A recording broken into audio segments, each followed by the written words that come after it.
Едва ли има на света друг народ, който така слабо да познава своята история. Ние имаме големи учени историци, издадени са монументални исторически трудове, но професионалният им научен език е недостъпен за простосмъртните.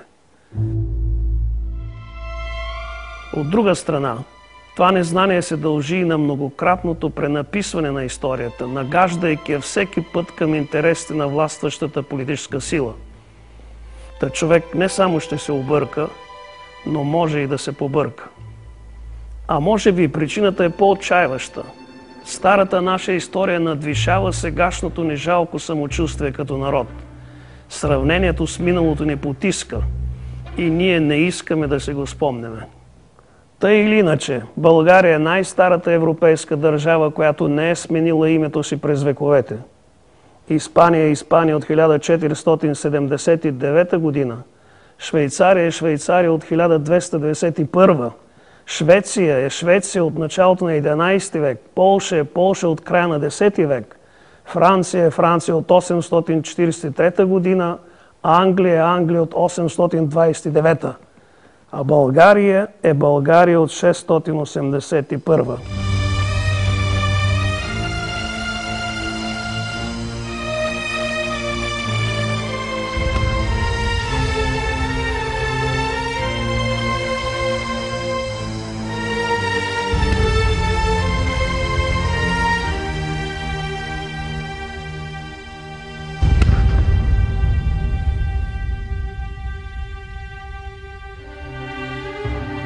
Така пише в учебниците по история. Така знаех и аз. Но преди 8 години пристигна у нас един унгарски професор да търси надгробната плоча на не знам кой си техен крал, умрял някога в България.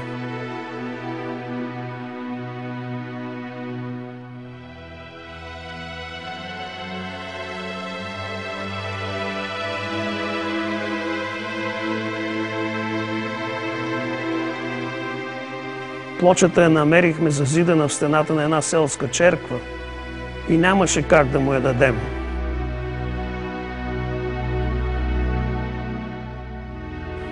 Но за утеха го заведохме в кръчмата. И там унгарският професор, може би от яд, че не му дадохме тази ценна реликва, или за да изтъкне своя патриотизъм, още преди да пине от първата ракия, се провикна. Как е възможно да броите началото на своята държава от 681 година след Христа, когато още през 2137 година преди Христа сте имали българско царство на север от Китай и по време на слънчевото затъмнение на 22 октомври същата година сте победили китайците, както пишат тъжно техните летописци в хрониките си. Китайците били прост народ и се оплашили от затъмнението, а прабългарите знаели предварително за него и нарочно нападнали същия ден. Аз, вика унгарецът, като отпи от ракията, това го знам, защото покрай тази ваша държава е поминувало и нашето маджарско племе.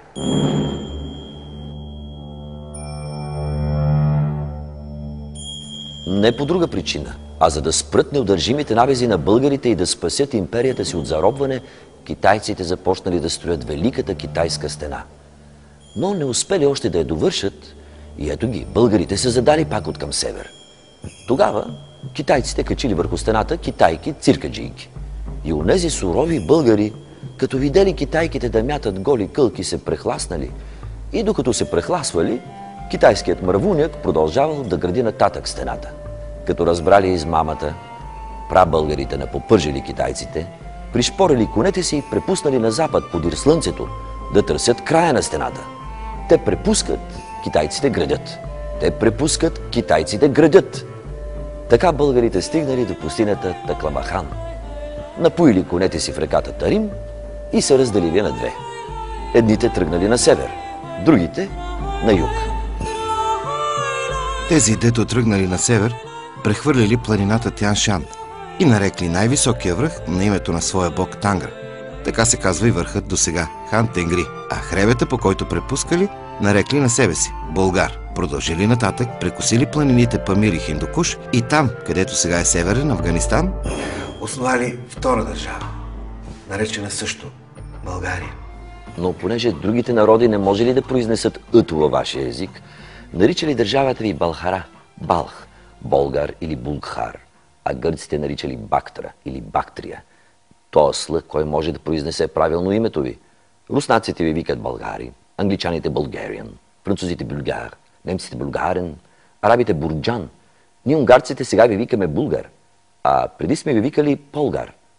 Булгар ви наричат и арменците. Чехите ви наричат Булхар, украинците Балхар, индийците Балгхар, персийците Болгар.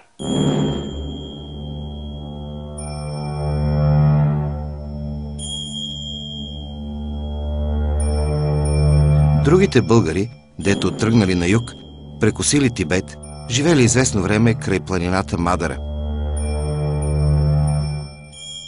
После прехвърлили Хималайте, минавайки през прохода Шипка и са слезли в Индия, опъвайки юртите си край река Тунджа. После тези българи отишли към Ефрат, в Месопотамия. И там основали третата българска държава, наричали народа Балхарис, сиреч българи. Царицата им носила същото име – Балкис. Това е Савската царица, описана в Библията, дето ходила да задава гатанки на Соломон през 1001 година преди Христа.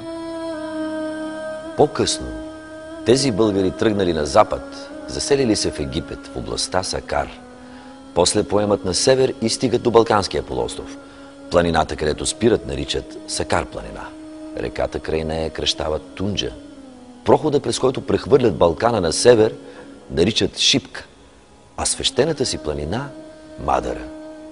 Те носили със себе си тези стари и далечни имена, както европейците са занесли в Америка имената на своите стари градове – Лондон, Париж, Москва, Берлин, Ню Орлеан. Но да оставим Савската царица да задава гатанки на цар Соломон, а ние да видим какво правят ония българи на север, дето основаха държавата си Балхара под планината Памир.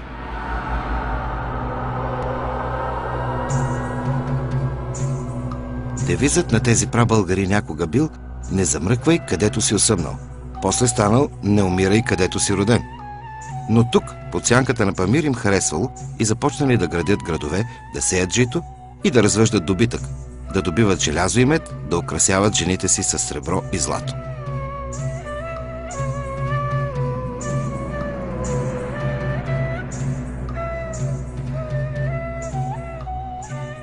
Древногръцкият историк Страбон нарича Балх столицата на Балхара, перлата на Азия. Тук през 6 век преди новата ера пророкът Заратустра е написал свещената си Авеста. Кога е било основано това прочуто царство, не се знае. Това се губи из мъглата на вековете, но известно е, че египетският фараон Рамзес II, съблазнен от богатствата на Балхара, се опитвал да я завладее през 1275 година преди раждането на Христос. И докато българите разгромявали войската му в подножието на Памир, Мойсей решил да избяга от Египет и повел поробените евреи през пустинята към обетованата земя Ханаан. Така че вашата история е по-стара от Библията, вика унгарецът, и вие, българите, сте спасили бедните евреи не само през Втората световна война, но и 33 века по-рано. През 329 година преди Христа и Александър Македонски нахлул в Балхара, но до бой не се стигнало. Вместо войска, насреща му излязла принцесата Роксана и го попитала: „Какво търсиш тук, Александре?“ Пленен от красотата й, той отвърнал: „Намерих повече от това, което търсех.“ Паднал на колене пред нея и я помолил да му стане жена и царица на света. Това била първата и единствената жена на Александър. И тя била българка. На другия ден се качили двамата на връх планината Хиндукуш. Аристотел му бил казал, че там е краят на света и отвъд тази планина се плискал безкрайният световен океан. Но като погледнал от върха на изток, Александър видял, докъдето стигало човешкото око, безкрайни поля и планини и заплакал, защото разбрал, че няма да може да завладее целия свят. Побоял се и скоро след това умрял. Просъществувала тази велика ваша държава, вика унгарецът, до 230 година след Христа, когато я покорява персийският цар Арташир I. Далече преди това обаче, неизвестно защо старият цар Кардама оставил престола на сина си Ила, прехвърлил се на юг през Памир и основал в Северна Индия четвъртата българска държава. Наричала се тя също Балхара и просъществувала едновременно с старата Балхара много векове. От тогава, вика унгарецът, са и общите ви думи в двата езика. Уча, чета, будя, баща, татко, лик, хубав, китна, шал, сандал, тава, халка, чорба, компот, соя и много други. Бежанци от покорената памирска Балхара тръгват на север и край днешния град Самарканд основават петата българска държава. А голямото езеро, до което стигала границата им на изток, нарекли на себе си Балхаш. Просъществувала тази държава до 7 век след Христа. Други от победените българи тръгват на запад, прекосяват пустинята Каракум и основават на изток от Каспийско море шестата българска държава. Кръщават морето Болгар-Дингезе, Българско море, а планината, подножията на която спират, наричат Балхани, както днешна България. Трети от българите отиват отвъд Каспийско море и там основават седмата българска държавица, наречена Балкария. Така се нарича и до днес тази автономна република в Руската федерация. А градовете си нарекли пак със старите български имена Балхар и Булкар-Балх.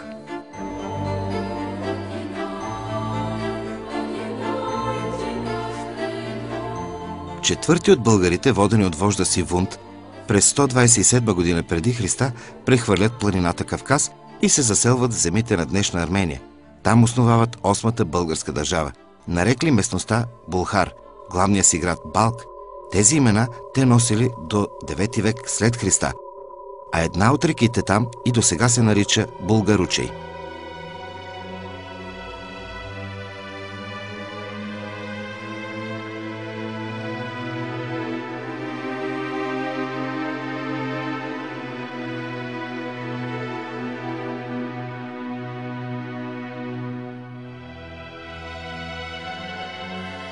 Където и да идат българите, все носят името си. И макар изкривено от произношението на съседните народи, го оставят след себе си като светли стъпки по картата на тъмния азиатски континент. Прекрачвайки от старата в новата ера, българите прекрачват от Азия в Европа, стигат до Азовско и Черно море. И там митичният цар Авитохол, както свидетелства именика на българските ханове, основава през 165 година след Христа деветата българска държава. Призната, нещо нечувано, дори от гърците и наречена от самия византийски патриарх Никифор, Велика България. Вие, вика унгарецът, като допи втората ракия, и тази България не броите, защото била на друга територия. Кое обаче е по-важно?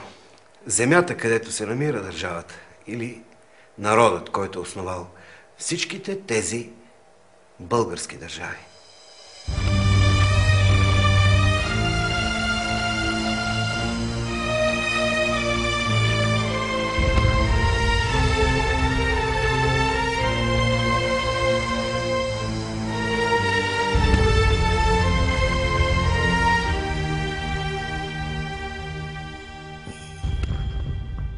Прочула се тази стара велика България най-много при хан Кубрат. Този хан Кубрат, незнайно защо расъл в Константинопол, изучил се там, образовал се и приел християнството през 619 година. През същата година, когато Мохамед започнал да проповядва в Мека исляма.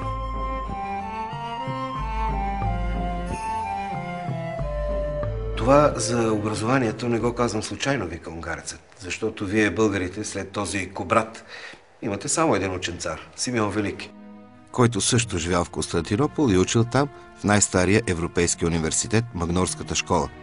А всичките ви по-сетешни царе, до последния, са прости и необразовани. Тъй, че напразно вие се отричате от прабългарите, вика все по-ядосан унгарецът. Ако има нещо свясно във вас, наследили сте го от тях. защото те не били монголци, както ви разправят, нито пък хуни или тюрки, а индоевропейци с загадъчни космически познания.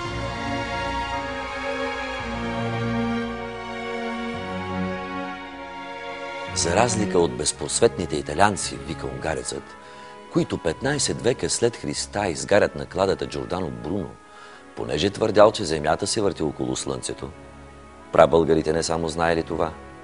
Издълбаното върху надгробните им камъни слънце, с кръжащите около него 6 планети е било нещо като техен държавен герб. Та още през 4768 година преди Христа тези умни прабългари изчислили, че Земята се завърта около Слънцето за 365 дни и 1/4 от деня без малко. И пресметнали това без малко с невероятна точност.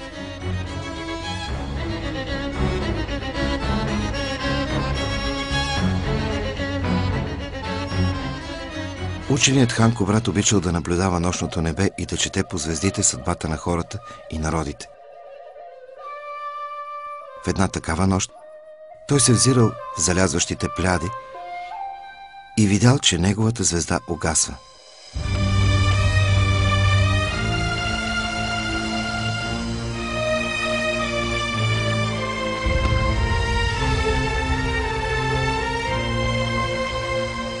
На другия ден извикал 5-мата си синове – Баян, Котрак, Аспарух, Кубер и Алцек, и им рекал: синове мои, свършват земните ми дни. Олеле, тате, не дей, проплакал най-малкия Алцек. Какво ще правим без теб? Сега ще ви каже, рекал Кубрат. Баяне, я вземи оне наръч пръчки. Ха, сега се опитай да ги щупиш всичките наведнъж, казал му Кубрат. Баян бил най-възрастният, най-силният от синовете на Кубрат. Затова му викали Бат Баян. Ударил той снопа пръчки о коляното си. Не се чупят. Ударил втори път. Пак не се чупят. Трети път ударил с все сила същото. Не мога, рекал тате. Нека опитат и другите, казал Кубрат. Опитали един по един и другите 4 синове на Кубрат, но никой не могъл да щупи наръча пръчки. Дайте ги сега на мен, рекал Кубрат. Подали му наръча. Той взел да измъква от него пръчките една по една и с лекота ги чупел. Една по една. Така и баба знае, извикали в един глас синовете му. Една по една всеки може. Точно така, казал Кубрат. И вас, ако се разделите след моята смърт, един по един всеки ще ви пречупи. Ако сте заедно като този наръч пръчки, никой няма да може да ви победи. Разбрахте ли? Тъй верно, разбрахме, отвърнали в един глас 5-мата му синове. Какво разбрахте? Съединението прави силата. Като чул тези хубави думи, великият хан Кубрат се усмихнал щастливо и издъхнал.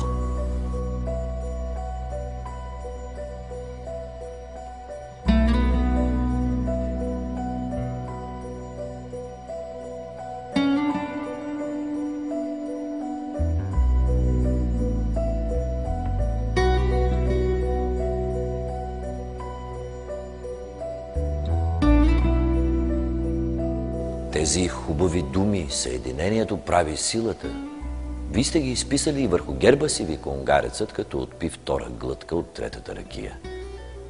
Но тежко ви и горко, ако спазвате този завет, като Кубратовите синове.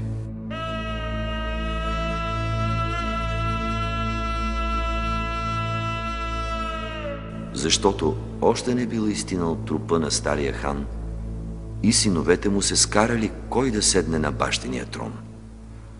По старшинство на мен се пада, казал Бат Баян. Тая няма да я бъде ти да ни командваш, рекли 4 му горди братя. На другия ден погребали баща си по-християнски, както им бил заръчал. Погребали го заедно с скиптера и меча му, защото не могли да поделят и тях. Народа на Велика България обаче поделили на 5 равни части и всеки застанал на чело на ордата си.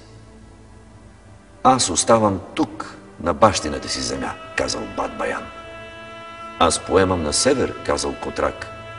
Аз на юг, казал Аспарух. Тогава аз тръгвам на запад, казал Кубер. Аз идвам с тебе, бате, казал Алцек. И поели в 4 посоки на света. Хазарите това и чакали. Щом ордите на 4 брата залезли зад хоризонта, нападнали Бат Баяна и след 2-3 години от старата Велика България останал само споменът.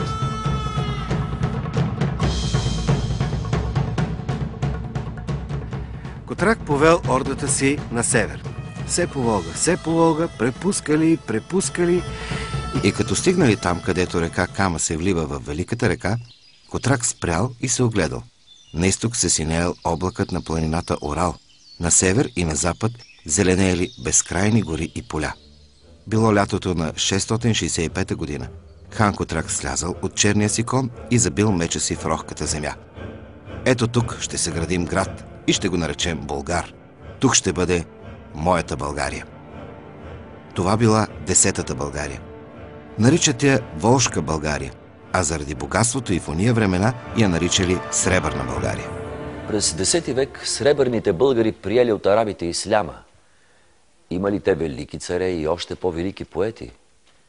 Дала е тази ваша България велики поети и други велики люди и на Русия, защото, както е известно, вика унгарецът, като отпи пак от ракията, великата руска поетеса Анна Ахматова се отказала от бащиното си име Горейко и се нарекла на българския предък хан Ахмат. Корените на другата велика поетеса, Марина Цветаева, също са оттам. Как е възможно?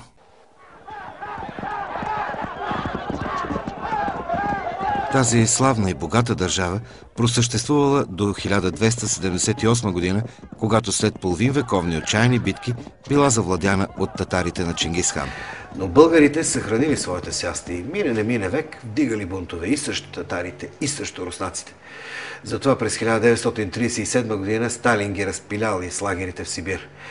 Но и днес, както е известно, те отново надигат глава и искат държавата им да се казва България.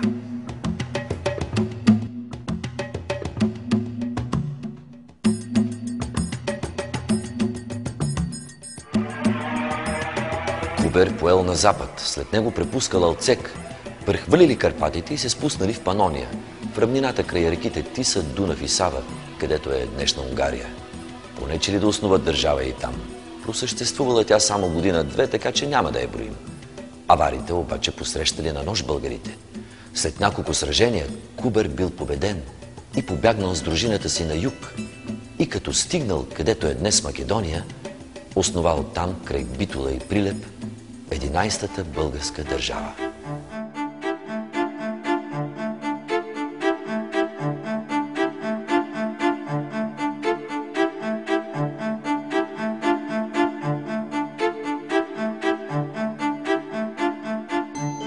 Именно срещу тази България, която напирала да превземе Солун, се отправил на поход през 688 година византийският император Юстиниан II и едва не бил пленен и побягнал позорно, както пише византийският хронист Теофан Изповедник, а голяма част от войниците му били избити и мнозина ранени от прабългарите на Кубер.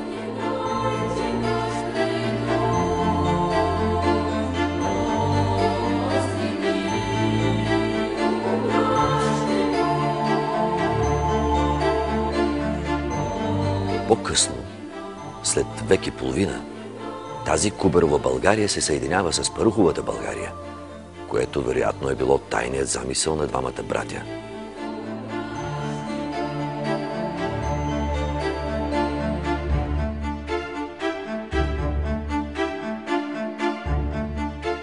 Алцек продължил на запад, стигнал до страната на франките. Крал Дагоберт го приел с радост.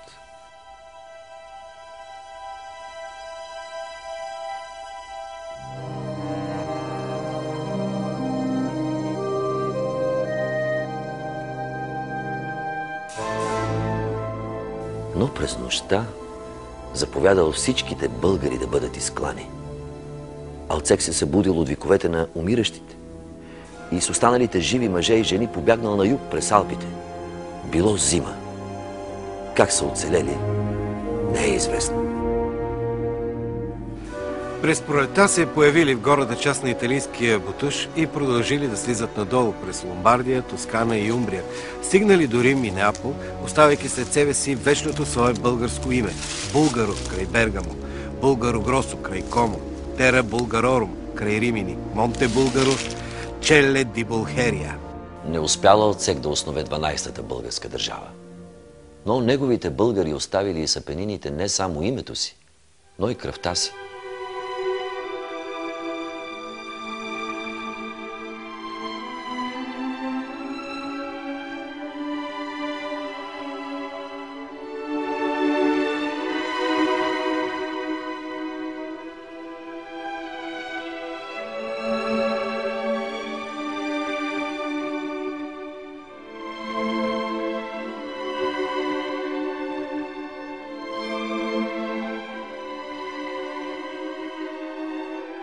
А кой основа вашата 12-та българска държава през 681 година?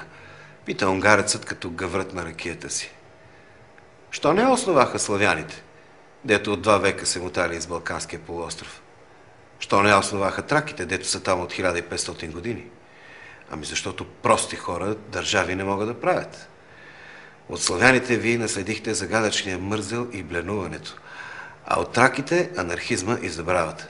Затова не помните и собствената си история. Тук унгарският професор стана, качи се на автомобила си и си замина.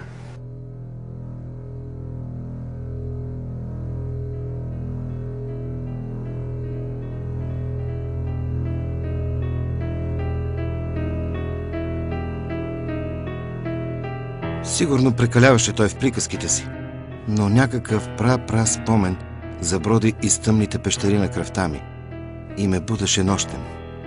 Зарових се в разните стари и нови истории и се оказа, че такива Българи наистина е имало. Един автор разказва за една, друг за друга, трети яростно ги отрича, а всички ние не хаем. И тъй, ден след ден, век след век, било ли е, не е ли било, и всичко потъва в мъглата на вековете. И уви, в мъглата на нашата памет. Другите народи провъзгласяват за истина и най-малката вероятност, а ние погребаме и най-големите истини под кръста на съмнението. Кое е по-добро? Аспарух, Исперих или Испор, белият конник, третият син на хан Кубрат, яздеше пред 10 000 въоръжени мъже на коне и гледаше опашатата звезда, която разсичаше небето като огнен меч и сякаш сочеше пътя на юг. Всеки мъж, който го следваше, водеше след себе си по 2 резервни бойни коня и по 2 жени. Жените по 5-10 деца. Ордата от 150-200 хиляди души и мъкнещите се след тях стада от овце се спускаше като огромна прашна лавина надолу покрай Черно море.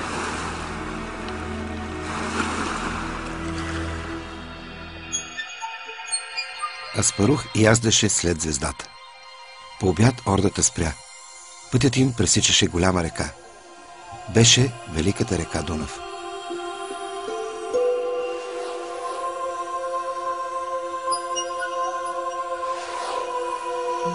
Белият кон на хан Аспарух бе вдигнал високо глава и тръпнещите му ноздри душеха неизвестното отвъд реката. Отвъд реката бе могъщата Византийска империя.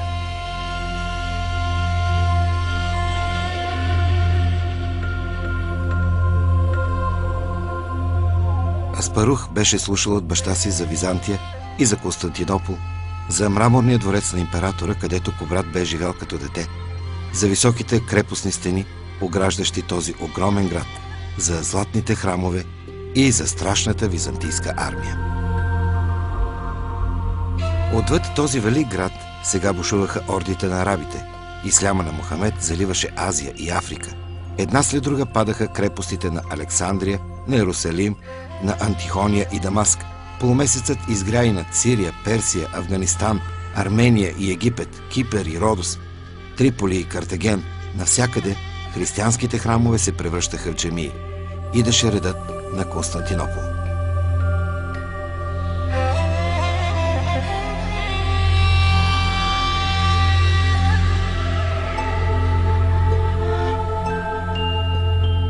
Аллах се изправяше срещу Христос. Аспарух не харесваше Христос. Не можеше човек да бъде Бог. И той един слаб и хленчеш мъж, който меч не е хващал. Никой от синовете на Кубрат не прие византийската му вяра. И петимата останаха верни на стария български бог Тангра, богът небе. Той беше над Христос и над Аллах. Аспарух пришпори коня си, конят навлезе в мътната река и заплува към отсрещния бряг. След него тръгнаха 10 000 конници. Беше пролета на 680 година. Аспарух прекрачваше границата на Византия. Глупост ли бе това?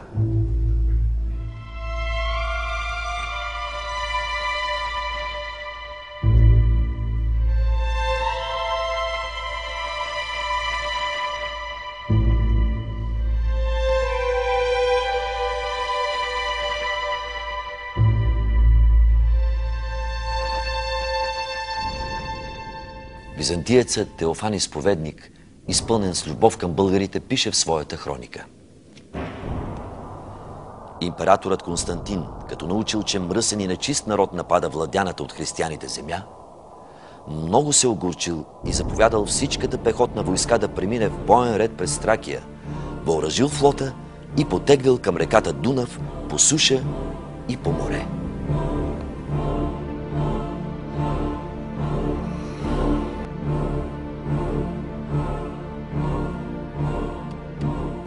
Българите, като видели тези гъсти многобройни редици, се отчаяли за спасението си и избягали сред блатата. След като в продължение на 4 дни те не се осмелявали да излязат оттам, а ромеите не завързали сражение поради блатата, мръсният народ, забелязвайки слабостта на ромеите, се съвзел и станал по-смел. Понеже императорът, обзет от подагра, страдал от силни болки в крака, оставил стратезите и войската с заповед да водят схватки, а той с 5 кораба и с приближените си се върнал в Месемврия, за да прави бани. Конниците обаче, като го видели, разпространили слуха, че императорът бяга и обзети от страх се отдали също на бягство. Българите, като видели това, излезли от блатата и започнали да ги преследват стремително. Колкото войници улавяли, убивали ги и така повечето погубили с меч. И като ги преследвали отвъд Дунава, дошли до тъй наречената земя Варна, близо до Одесус, възгордели се и започнали да нападат и да поробват крепостите и земите, които били под ромейска власт. Принуден от това, императорът сключил мир с тях, като се съгласил да им плаща годишен данък за срам на ромеите. Защото чудно бе за близки и далечни народи да слушат, че този, който е направил свои данъкоплатци всички, на изток и на запад, на север и на юг, да бъде победен от този мръсен, новопоявил се народ. Така пише в книгата си, в своята хроника, Теофан Изповедник. Споменатата битка и бягството на императора ще да са станали през лятото на 680 година. А мирът бил сключен през есента на следващата, 681 година. Човек наистина може да се диви, защо приемаме за начало на българската държава точно тази година? Годината на сключения с Византия мирен договор. Ами ако Византия не беше сключила с нас този договор, какво щеше да стане? Колко века още щяхме да чакаме някой да благоволи да признае основаването на държавата ни?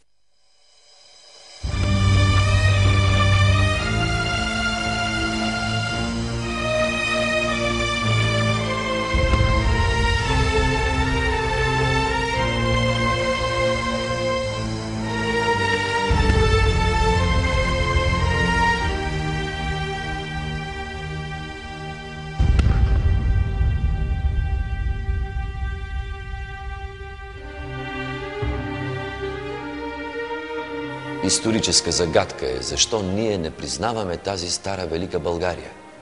Защо зачеркваме 5 века от своята история? Но да оставим този спор и да видим какво прави хан Аспарух, след като император Константин побягна от бойното поле при делтата на Дунава и българите стигнаха до Варна. Той сигурно не е и подозирал, че създава главоболие не само на византийците, но и на нашите историографи. Първата му работа е била да си осигури гърба. Затова заповядал да се изкопае презид, сиреч вал, ров или окоп от Дунава до Черно море. Този вал, дълъг около 100 км, може да се види и сега. Ширината на рова е 15 метра, а височината достига до 4 метра. Изкопаната пръст е била натрупана от южната страна, още толкова висока, така че приизащите от север хазарски племена трябвало първо да скочат дълбокия ров, на чието дъно били забити заострени колове. И ако не загинат там, набучени на коловете, трябвало да изкатерят 8-метрова отвесна стена. Докато войниците копаеха защитния презид, Аспарух обикаляше наоколо и тъмна тревога се утаяваше в душата му. Цялото поле, докъдето виждаха очите му, беше равно и пусто, нямаше жива душа. Някъде далече надолу, в небето над Дунава, се виеше огромно яд от черни птици.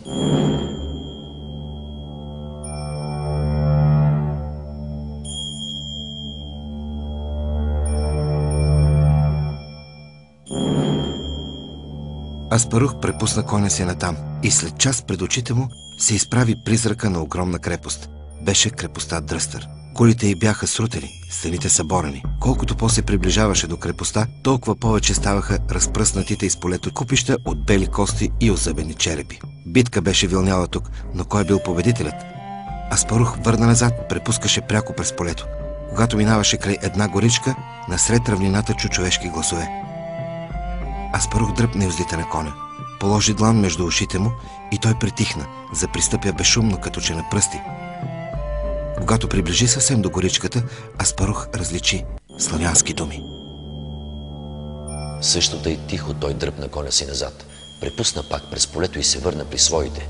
Не каза никому ни дума и през есента, когато презида беше готов, поведе ордата си надолу към сърцето на Малка Скития. Крайморските крепости също бяха разрушени. И Карвуна, и Бизона, и градът Одесос, а селцата из цялата земя, наречена Варна, бяха опожарени.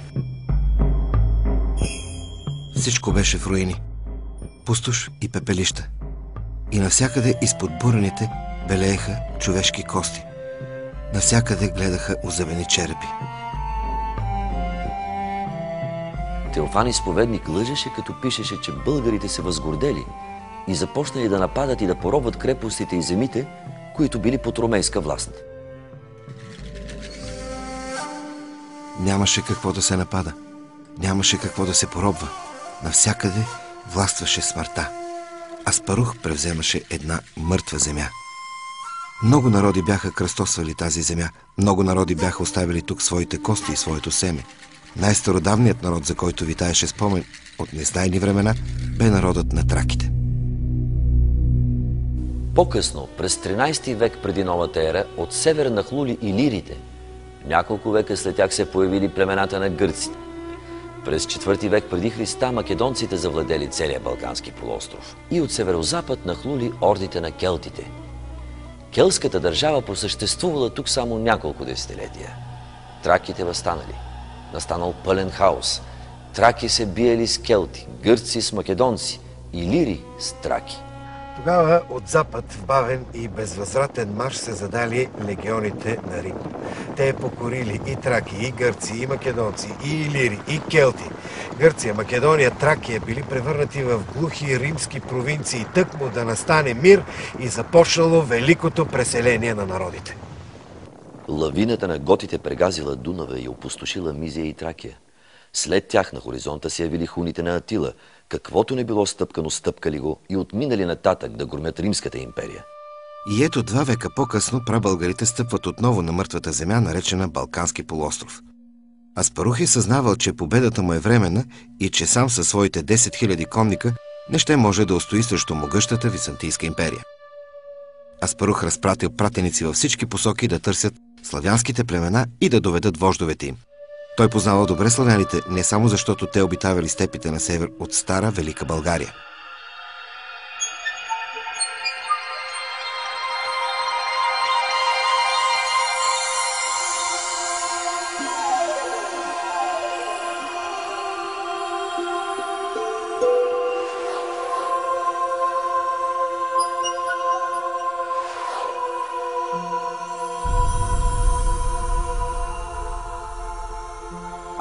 погледаме по-добре в именника на българските ханове, ще видим, че наместникът, опекунът, регентът на малолетния кобрат се е казвал Гостун, име славянско.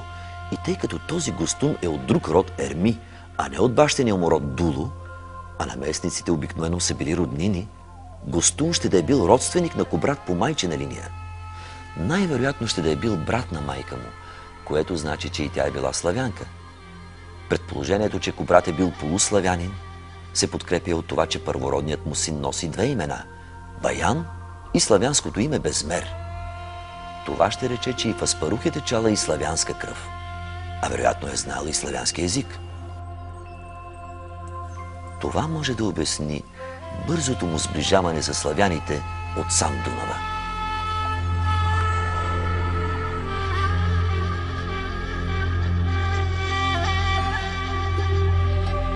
И наистина, за по-малко от година резултатът от това сближаване е удивителен.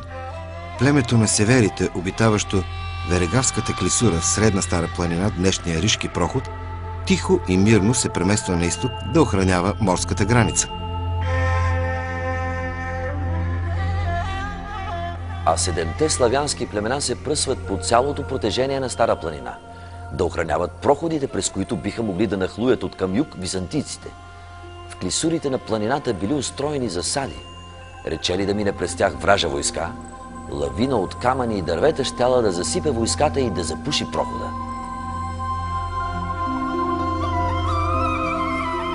От пролома на река Искър на север до Дунава бил прокопан дълбок защитен вал, като този между Дунава и Черно море, за да спре евентуалното нашествие на аварите от към запад. Цялата новозавладяна територия била оградена от всякъде с ровове или скупища от непроходими трънаци. Това не се прави от номадска орда, която граби всичко по пътя си и отминава нататък. Така се огражда народ, който има намерение да остане тук за дълго или за вечни времена. И в южните покрайнини на Малка Скития, така наричали тогава Добруджа, посред равнината, за да вижда отдалече приближаващия се враг, хан Аспарух започва да гради столицата на новото си отечество. Още когато населявали далечна Азия, прабългарите се славили като строители на градове. Балх, столицата на древна Балхара, била наричана от арабите Шахастан, царственият град. Големи и благоустроени градове там били Болгар, Варно, Шуман и Мадар. С богатство и плясък се славили градовете Биляр и Болгар в Волжка България. Болгар е имал 10 000 каменни къщи, мраморни палати, огромни магазини и бани. Тази България е имало още 200 града. Удивително красив крайморски град е бил и Фанагория, столицата на Велика България. Всички тези български градове били строени по една и съща сакрална схема. Укрепленията представляват 3 концентрично вписани правоъгълника, издължени в пропорциите на златното сечение 1 към 1,6, с култово ядро в центъра. Това според древните българи било земна проекция на космическия планетарен или галактически модел, концентрични елипсовидни орбити около космическо ядро, Слънце или галактически център. Навсякъде, където са минали българите, в подножието на Памир, Хиндукуш и Алтай, край езерата Балхаш и Севан, край Аралско, Каспийско, Азовско и Черно море, край реките Амударя и Сърдаря, Тигър и Ефрат, Дон, Волга и Днепер, на север и на юг от Дунава, в развалините на градовете Балх и Болгар, Варну, Шуман и Мадар, Биляр и Болгар, Мадара, Шумен и Варна, Казан и Самара, Киев, Новгород и Стария Резан, Плиска и Охрид, навсякъде изпод развалините наднича един и същи знак, изсечен върху камък, тухла или керамида. Археолозите го наричат Игра на дама или Вавилон. И върху надгробната плоча на Чергобиля Мостич, строителят на древен Преслав, вместо християнския кръст е изсечен същия знак. Кръстът, който свързва концентричните правоъгълници, се пресича мислено в точката на Създателя и сочи мястото на култовия център.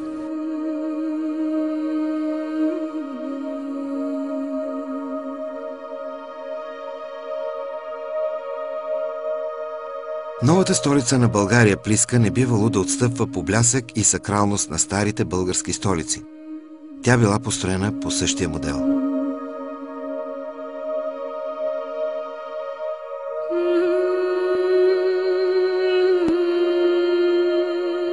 Но Първа грижа на Аспарух била да направи този град непристъпен. Плиска била обградена от ров широк 12 метра, с дълбочина също 12 метра. На дъното на рова били набити къси заострени колове, а изровената пръст била насипана във вътрешната страна. Насипът бил висок също 20 крачки, значи общата височина на вала била 24 метра. Китайска стена. Отгоре върху стената били набити високи колове. Втора стена с тесни пролуки, през които защитниците на града да изстрелват като през амбразури стрелите си. Този вал описвал външния издължен правоъгълник, имал обща дължина 20 км и обграждал огромно пространство от 25 квадратни километра. В това укрепление в случай на нашествие са могли да се укрият повече от 200 000 души заедно с добитъка си. Вторият концентричен правоъгълник се описвал от каменни стени дебели 2,5 метра, високи до 10 метра, с кули и порти на изток и запад, на север и юг. Зад тези стени се намирал вътрешният град. Там е бил големия дворец с тронната зала и други административни сгради.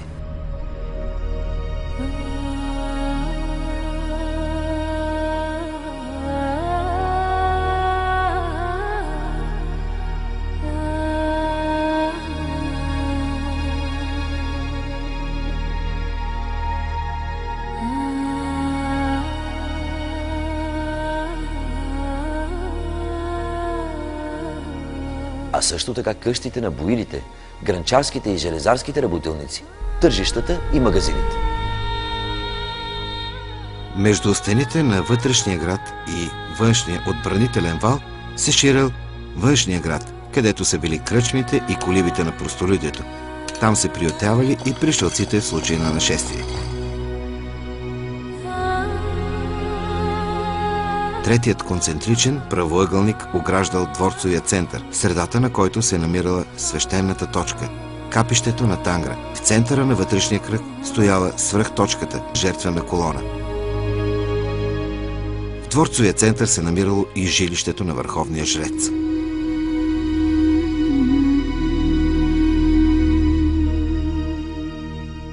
Устройството на дворцовия център било удивително.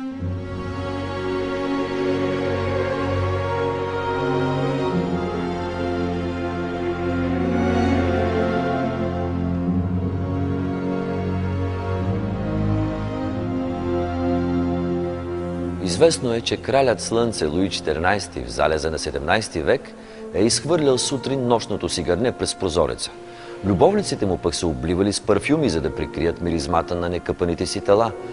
А 10 века преди това, в края на 7 век, в дворците на хан Аспарух е имало басейни и бани, имало и канализация за чиста вода и отходен канал от оловни тръби за мръсотиите.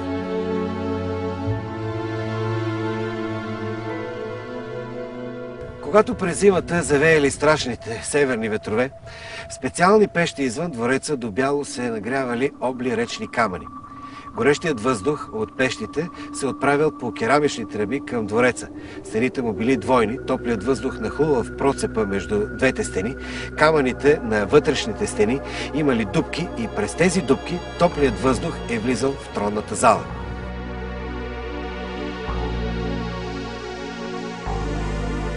Основите на дворците и на крепостните стени са запазени и до днес.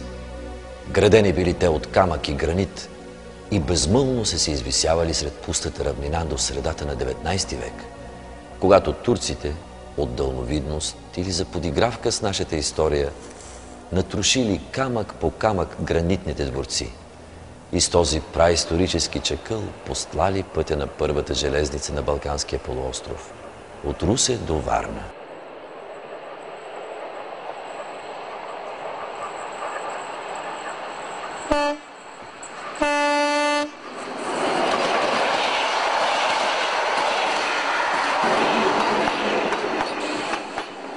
И днес, ако пътувате по тази стара железница, особено нощем, може да чуете как подплашени от тракането на черното желязно чудовище, бездомните духове на древните ни царе пищят под траверсите. Сенките им се разбягват из край пътния сервичак и после пак се завръщат и точат ръждясалите си мечове върху горещите релси. А повечето пътници спят и въобще не подозират, че пътуват върху гроба на Първото българско царство. За него ще ви разкажем по-нататък.